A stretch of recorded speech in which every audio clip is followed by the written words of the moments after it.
मेरा नाम अर्जुन है। मेरी जिंदगी हमेशा एक ही ढर्रे पर चलती आई थी। सुबह उठना, स्कूल जाना, घर आकर पढ़ाई करना, फिर सो जाना।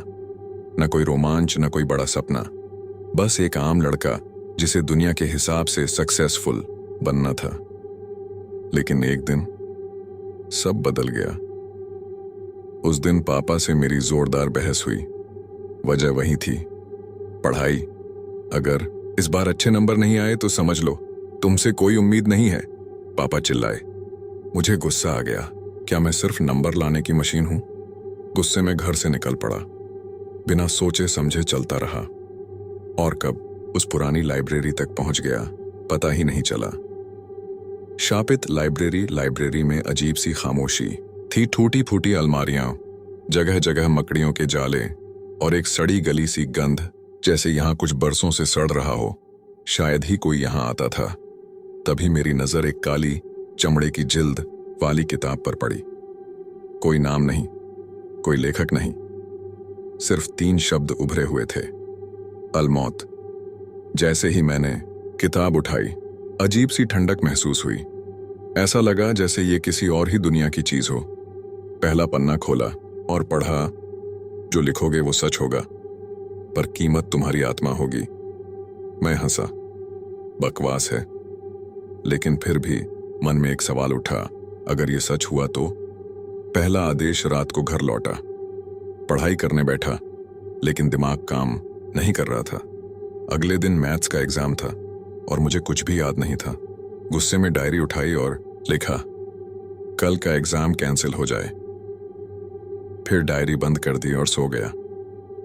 सुबह जागा तो अजीब बेचैनी थी। घर में हलचल मची थी। स्कूल पहुंचा तो देखा वहां अफरा तफरी मची थी।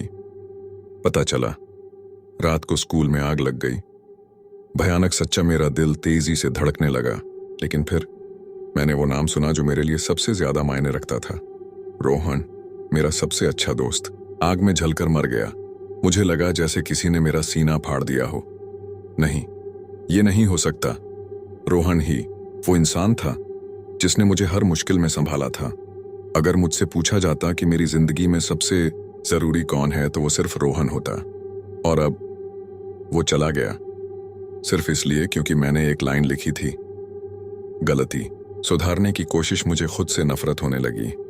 उस डायरी ने मुझे धोखा दिया था। मैंने सिर्फ एग्जाम कैंसिल होने की इच्छा की थी, किसी की जान नहीं मांगी थी।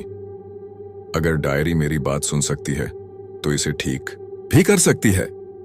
मैंने कांपते हाथों से डायरी उठाई और लिखा, रोहन वापस आ जाए।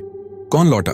रात के 3 बजे दरवाजे पर दस्तक हुई। धक धक धक। मैंने ध्यान नहीं दिया।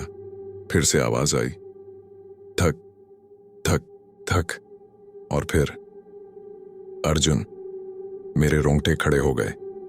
मैंने धीरे से दरवाजा खोला और वो वहां खड़ा था, रोहन। लेकिन कुछ सही नहीं लग रहा था। उसकी आंखें पूरी काली थीं, उसकी त्वचा पर अजीब से धब्बे थे, और उसकी आवाज, तुमने मुझे बुलाया, अब तुम्हारी बारी है। डरावना सच, ये क्या किया मैंने?